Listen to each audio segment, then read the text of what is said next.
Hi, everyone, and welcome today to this episode of Journeys in Transformation. Look, we're going to take on a really important topic today, which is how do you drive innovation at scale?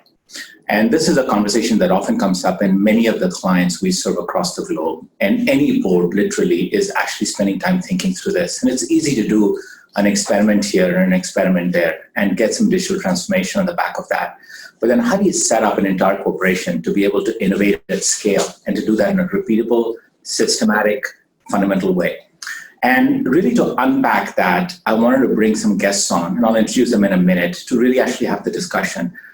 We've come across many different models. All of them actually work really well in different environments. And oftentimes there's a combination of different models that come into play for clients we serve, and certainly for ourselves as well as a global corporation.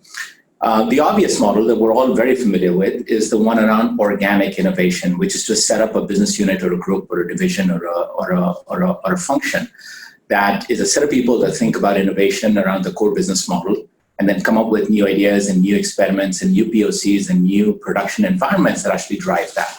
And I'll invite a guest that can actually allow us to unpack that model, and we can learn from the learnings of what works there and where there are opportunities beyond. I think the second and almost the reverse or the opposite of that model is an external incubation model. It's the notion of actually working with venture capital and incubators. And I will bring on a guest that will talk a little bit about and comes from that background. And we'll explore together how that model works and how it brings innovation to the ecosystem and how that innovation then becomes available for large corporations to use and embed and leverage. And then I think there's a variety of hybrid models that sort of sit in the middle.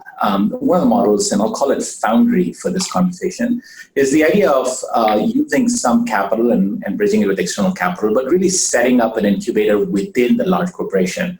And it's an interesting model because it allows you to sort of leverage a lot of the foundational sort of disciplines that a large corporation has, and yet bridge it with external ecosystem innovation and capital and talent. And I think there's a few versions of that model, but we'll bring on someone who's actually implemented one of those models and put that in play, and we'll actually have a conversation around that. So in a nutshell, that's the discussion for today. This is LinkedIn Live. We're going to be taking questions as we go along, so feel free to sort of provide inputs, and we, as always, want to look to your comments.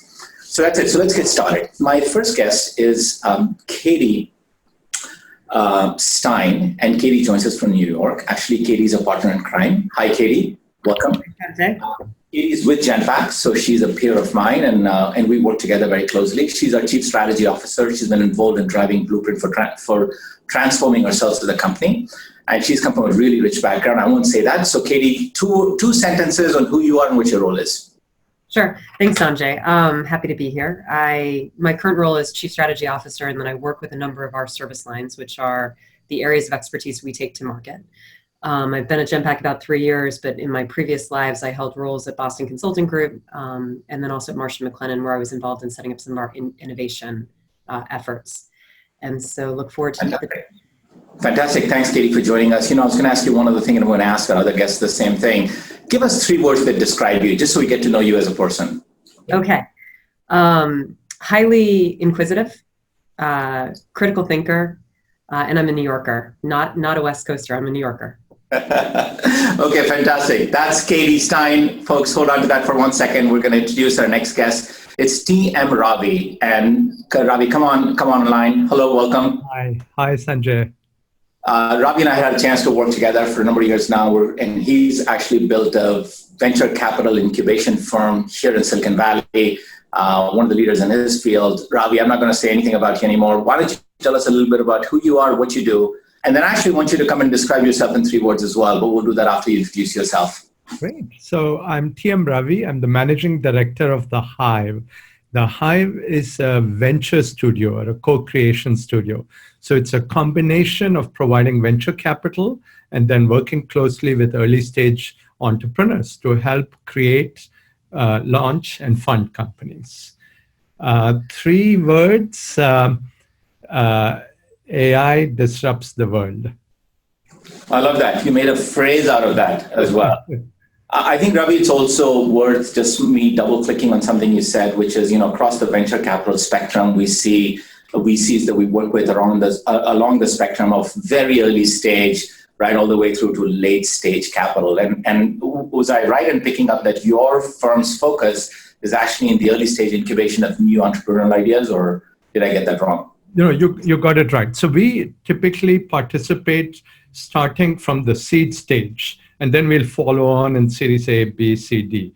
There are other sort of equity structures out there. The traditional structure has been venture capital, and more recently you see kind of growth capital.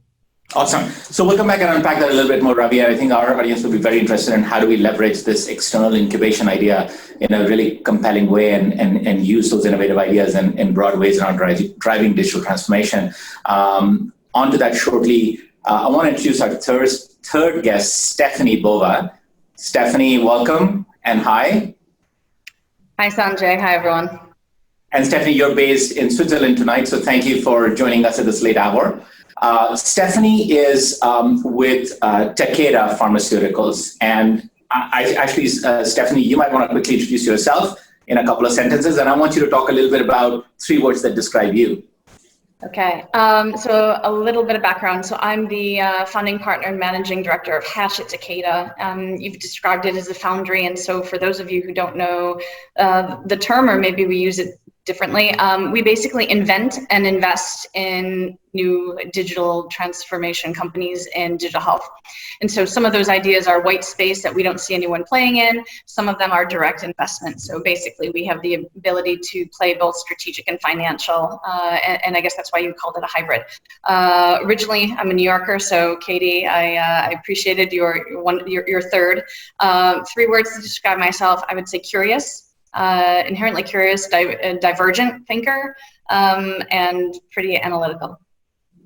Awesome. It's great to have you on this episode, Stephanie. Thanks for joining. And by the way, I don't think we've ever done this before, but this is a real good balance between 2 New Yorkers and 2 Silicon Valley-ites, if you will. So this is going to be an interesting discussion. Okay, so let's get started, folks. I thought we should spend a few minutes first just talking through each of the models. And maybe, Katie, would be a great place to start from just on the model of organic build. And I think you've sort of been through this with us. You've done other models previously and elsewhere. But just talk to us a little bit about why the organic model has worked as well it has for us and really for you. And what are some of the things that I think our audience can take away with from that in terms of opportunities? Sure. So the first thing I'd say, Sanjay, is I think an innovation model is suited for what that organization's strategy is in that moment or that time. And so innovation to me is all about a portfolio of new growth ambitions or areas. And sometimes, depending on how much that portfolio may be towards higher risk, higher uncertainty, more breakthrough or new platforms, if you would, one might think differently about can we invest the capital or build? For us at Genpact over the last 2 years, much of the innovation that we've been doing, I'll say, is a portfolio, much of it in terms of more features to drive new value outcomes on top of the services that we have.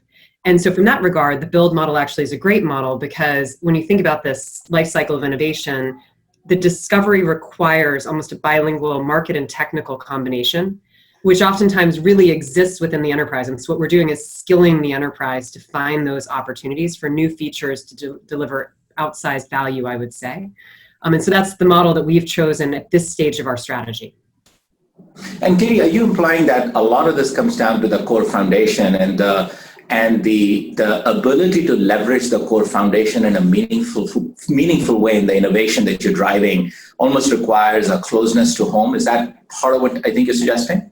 So partially, and part of it is because a lot of the, while I believe that we tap into the ecosystem and get value from that in our discovery, let's say discovery and incubation, a lot of the cycles of innovation that we're in are in shorter value cycles where we're working much more closely with our clients. I won't say in co-innovation because that word I think carries a lot with it, but where our core foundation combined with our clients are where we're accessing this new features, if you would. And so I think there's real value creation there for where we are in our strategy and our development. Fantastic. And I actually think many companies will fall in exactly in the same scenario. And actually the reality is the combination of these models in different stages and in different parts of the life, I think, of transformation is an important thing. So let's leave that there for a second. We'll come back and sort of unpeel that a little bit more. Ravi, maybe set us up for the other end of the spectrum, which is, what is the value to a corporation like ourselves? And, by the way, we work closely with you, and we use technology from a couple of your firms as well. How does that sort of represent the best of innovation, and why is that such an important thing for companies like us to sit up and take notice of? So the premise of an external innovation entity is that there is certain kind of innovation that a corporation wants to do that is difficult to do within the corporation. And often this is like what McKinsey would call kind of Horizon 3 innovation, which is, it's not sort of an immediate adjacent market. It's not an immediate sort of adjacency to the product. It's really kind of transformative. And so those kinds of things are often difficult to do within a corporation for a number of different reasons that we can go into. So the idea in a co-creation studio is it has a lot of the traditional models related to venture capital, which is the financing models, the capital models. But it also combines the operational skills and expertise that typically doesn't exist in a venture capital model. So with this approach, you can take an idea, and take one or two founders and really build that company from scratch, drive momentum in the company, and build it into a full-fledged entity. Okay, so, and if I got that right? So I think the organic model, the advantages are basically adjacency is really important, and then access to clients with its co-innovative sort of construction of new ideas becomes really important. And I think it sounds like and I wouldn't call it a VC model, I'll call it an incubator model. The access to capital is a really important part of this, the access to the community, and then being able to be truly transformative outside of sort of the natural boundaries that one might set up for a sort of an organic investment. And I think those are really powerful ideas. Stephanie, kind of help us join that in the middle. How do you think about Foundry, and what's sort of the inherent value proposition of a Foundry in a large corporation like yours? Yeah, so I think the reason why we set up Hatch at Takeda was really to basically make investments, either through building companies ourselves or through direct investments, to be able to peer around the corner into new business models, right? The technology, we work a lot with technology and R&D. It's the business model of digital health that gets a little bit sticky because everyone is still trying to figure it out. So we took this hybrid approach of a little bit of what both of you are doing, right? Which is, we have this ability to tap on internal innovation, take that, use that, but intersperse it with external entrepreneurs, right? So we have the best of both worlds. I think one of the big challenges of that is that it requires a large corporation to be very honest, and that it needs to be spun out into a separate legal entity, have very different ways of operating, kind of protected in a way so that it can grow. But it comes all the way back down to you have to have a kind of two faces of the mask, right? You have to be both strategic and financial at the same time, and that's tough. Yeah, it is. And, actually, I'm glad that you brought up that last point, Stephanie, because I do want to go around and sort of get some ideas from you. I think each of you have established sort of the core business case and the value proposition of these three different models. But you've also been executing on it for a number of years now, and obviously you've driven large successes for the companies you represent. But tell us some of the challenges in each of those three models. And you, Stephanie, can already put one on the table, but maybe we can just go down one more time and now hear a little bit of, guys, we've done it for a while. Here's what to watch out for if you're going to come down this path. Katie, maybe starting with you. Yeah, so I think probably the most recognized challenge, two recognized challenges in the organic build. Number one is talent. Oftentimes, it's talent off the side of the desk, it's temporary talent, or there's a fear within an organization that if someone moves into a more full-time innovation role, that they're leaving their career track, moving on to something else. So it's a double-edged sword. How do you manage talent? How do you organizationally show commitment and support, especially when sometimes these innovations take time to incubate and then commercialize? And then the second is obviously capital. So oftentimes we use the same measures and metrics that we use for our broad-based businesses to measure these innovations, and especially in the types of innovation we're doing from a build perspective. Traditional measures of ROI or NPV don't make a lot of sense for us. We actually have to measure why we're doing the innovation. What actually is the contribution to our organization from the innovation, and then where in the life cycle is it, and how do you measure whether you're going to get there? And that's a real headset shift, and you can fall prey to sort of idea bullying. And I've seen that where suddenly, everyone's bringing metrics to the table and ideas are getting crushed under the weight of them versus more organically developing. So really, I'd say talent and measures. So, talent and then measures around particularly cost of capital and capital allocation are two issues that I would suspect, Ravi, you don't really have. I'm guessing that you're able to attract the talent you need, and at least at this point in time, capital is the last thing that's on your mind. So what are some of the challenges that you're sort of deep in the middle of sorting out? So I do want to address the talent issue, which is getting kind of entrepreneurial talent and talent that is relevant to the domain that, related to the problem that the company is solving is actually quite hard to find. And I would say we and other entities like us spend a good amount of time trying to kind of find that right person for the position. The other challenge I think that's very important for us is to try to figure out sort of what is the problem that kind of in the long journey is going to result in a multi-billion-dollar opportunity, but we can nicely create kind of steps to get there because we have to show results every step of the way. And one thing that we have found, the Hive has found very valuable, is close collaboration with corporations. Corporations tend to be strong in a certain domain. They know what the problems are. They address some set of problems. There are other sets of problems that are open out there. And so working closely with them as a partner, as a customer, really informs the company, makes it real, kind of to go down that journey in a way that we are delivering results every step of the way. Okay, fantastic. And then Stephanie, just turning to you, I know you put one on the table already, but what are some of the other things to watch out for if I were to follow down the path you're already on for the last few years? Yeah, sure. Top three, talent. So Katie, you probably saw me nodding. Second is focus and execution. I can pay for great ideas and strategy. I have a harder time paying for excellent execution, particularly in an entrepreneurial environment.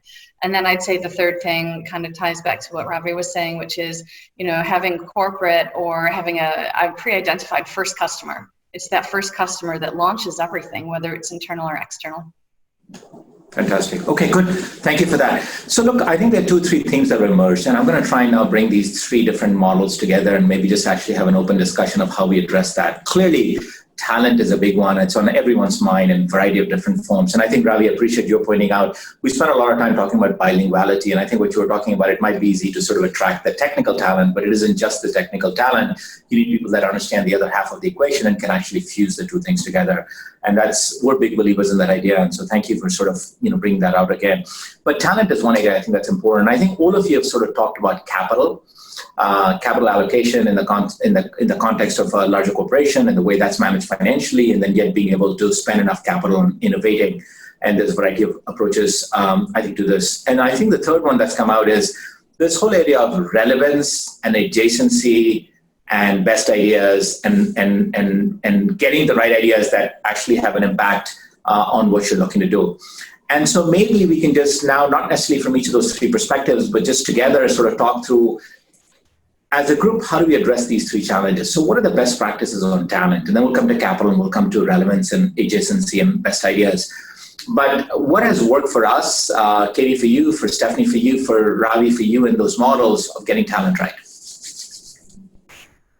Yeah, so I can jump in there. I mean, I think just like Clay Christensen would say, there's a job to be done around talent, right? So there's a social, functional, and emotional side to that job. And I think that from the functional side, organizations can do quite a bit around putting processes in place, training in place. Stephanie, to your point, project management training, execution training, those sorts of things. But I really think one of the challenges in large corporations where you're driving organic innovation is that social and emotional element.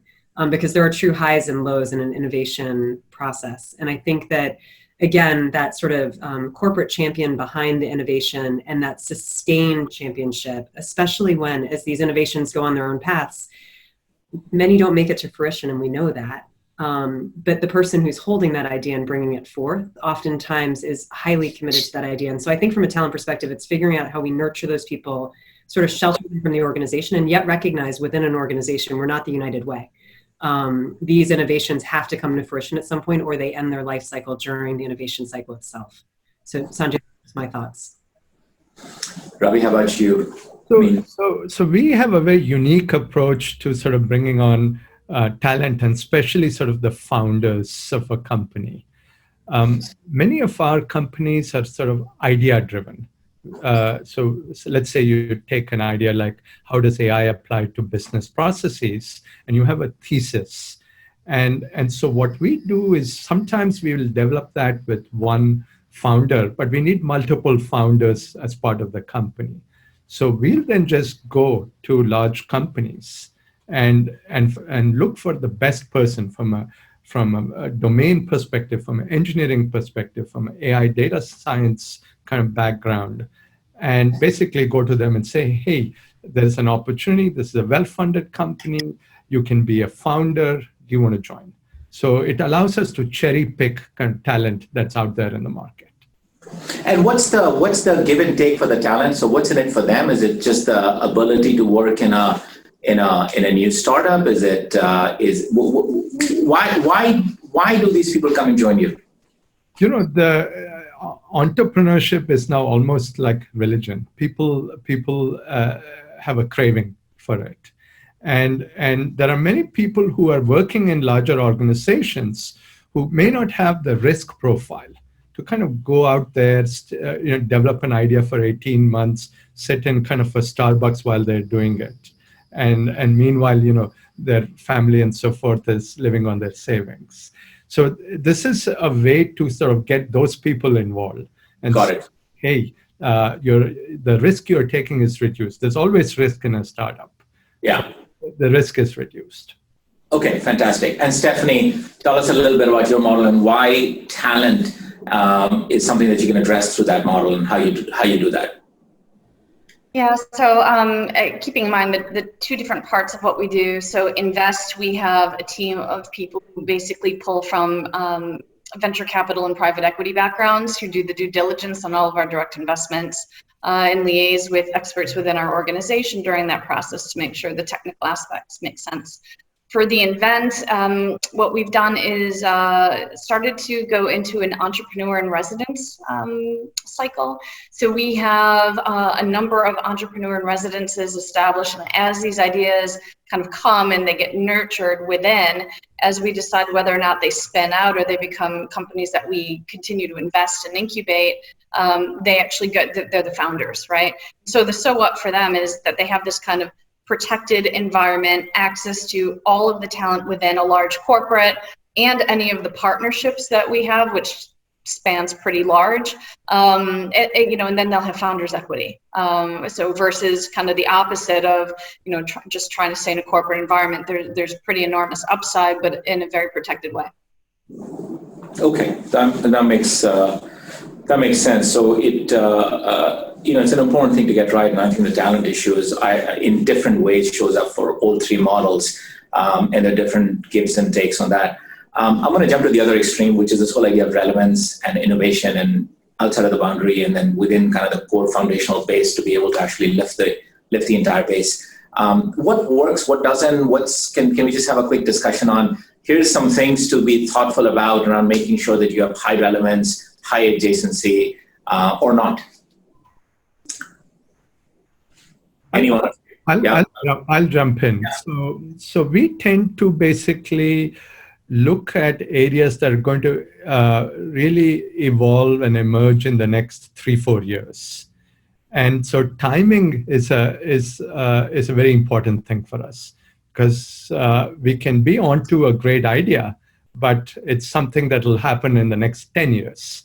And that's not really good for our model. So, and getting that timing right, you can try to sort of foresee it, or the team can be very sort of dynamic and sort of adjust and fine tune sort of their business value proposition as they kind of engage with the market. And isn't the idea partly that you're able to approach it around thematic notions like artificial intelligence and other sort of converging sort of vectors of technology, and perhaps the special sauce you bring is a much more objective and, in some ways a detached view of how those converging technologies will impact, as opposed to necessarily sort of get caught up in the constraints of how we think about business today. Isn't that part of sort of the value proposition of an incubator and the way you think about it?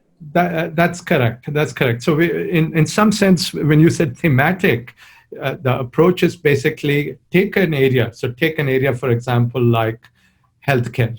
And kind of let's imagine one aspect of healthcare and how the world would be different with AI, how AI is going to impact. And then we kind of roll back and see, hey, what's going to happen? What do we think will happen in the next 3 or 4 years? And that becomes the premise of a company. Okay. Well, it's interesting you picked healthcare, because that allows me to actually get to Stephanie just as a natural next step. I mean, Stephanie, how do you make sure that these ideas that you're investing and incubating or inventing actually is the word you used, are sufficiently relevant to the base of the company you're currently in, and yet break through enough that they're outside of the boundary of what you might otherwise do? And how do you kind of draw that balance?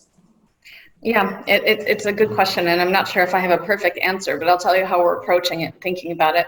The first thing is we have a pretty large network of what we call an advisory board, external experts that we literally have kind of on demand, on tap for anything, right? So while we can do a lot of the background, looking at product market fit, going out and talking to healthcare providers or insurers or patients, really that validation comes from the external end. So the majority of the decisions that we have, we really listen to people who don't come from within the mothership, right?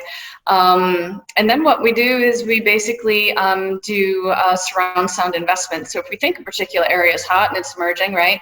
Kind of like the technology's right, customers are ready to understand it and embrace it, and there's a talented team of individuals who are going to deliver on it, then we look for multiple investments around that area, right? So if it's like remote patient monitoring, for example, we have invested in a company in this area, but it doesn't stop me from actually making bets against their competitors, because it'll all eventually converge. So it really is a bit survival of the fittest. So we basically hedge our bets, between the invent and invest. Okay, awesome. Great discussion so far. We haven't covered the third item, the third thing on our list we discussed earlier, which is this whole area of capital. And maybe the best way for me to ask the questions, I want to get a response from all three of you, is if you were to go ask for the next 10 million, 100 million, let's say $10 million of investment in each of your respective sort of organizations, what's kind of the business case that you build? What's the value proposition? How do you sell that idea, right? Because I think it gives us a sense for how you approach capital. Obviously, you'll have differential access to capital depending on where you are and which industries you serve. But for the rest of us that are trying to catch up and figure out how we get into one of these models, I'm going to go present to my CEO the notion of doing one of what each of the three of you are doing. And when I go ask for $10 million, Ravi, what are you promising back? Katie, what are you telling your CEO? And Stephanie, how do you, get that $10 million investment in? What do you have to commit for that? So I'll just open it up, and I want to hear from all three of you. So for us as a venture capital entity, it's a very defined model because we raise capital at the beginning of a fund. And when we select a company where we're going to invest in, we basically keep a lot of capital in reserve for their future rounds of financing. So in addition to the capital that we bring to the company, the important thing that we have to do is partner with other venture capitalists, both kind of financial venture capitalists and corporate venture capitalists, to fund subsequent rounds of the finance of the company along with us. That is, of course, going to be driven by the team, how big and how hot the idea is, and the execution. And in the early days, the execution is typically technology and product. And as the company matures, it's typically around revenue and revenue growth. Okay. So I think I hear what you're saying. it didn't give me an exact sense for what you would promise in return. But I think the point you're making is, look, the team's really important. The technology and the choice of area you choose to invest in is really important. And then over time, revenue and product readiness become important criteria. Is that? And we are a funding entity. So we in turn have limited partners who fund us. Correct. And to them, we are promising a return. And our track record in delivering that return allows us to raise money repeatedly. Correct. And they fall in an asset class category, which has a different risk return profile than perhaps what might be true of an investor in a large corporation like ours. Katie, tell us a little bit about how you think about capital allocation, or actually just even asking for the next $10 billion of investment. Well, I think it's interesting. I was reflecting on the question, which is the next $10 million of investment.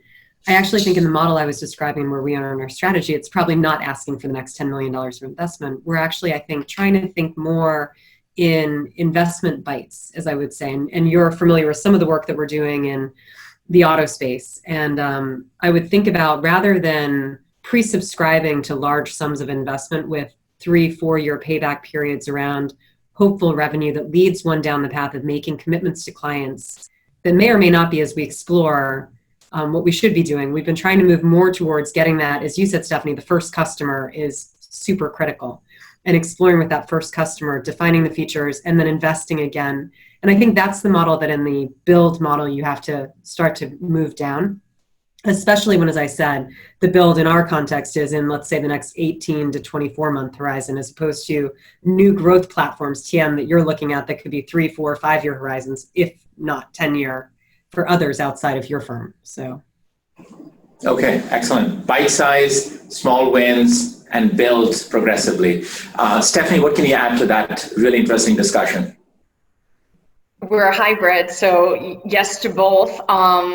More specifically, I have a target of minimum 5 to 6x minimum across the portfolio over 10-year horizon, right? So we'll probably go into a second fund, similar to what Ravi has, after the first few years. We're just entering year 2.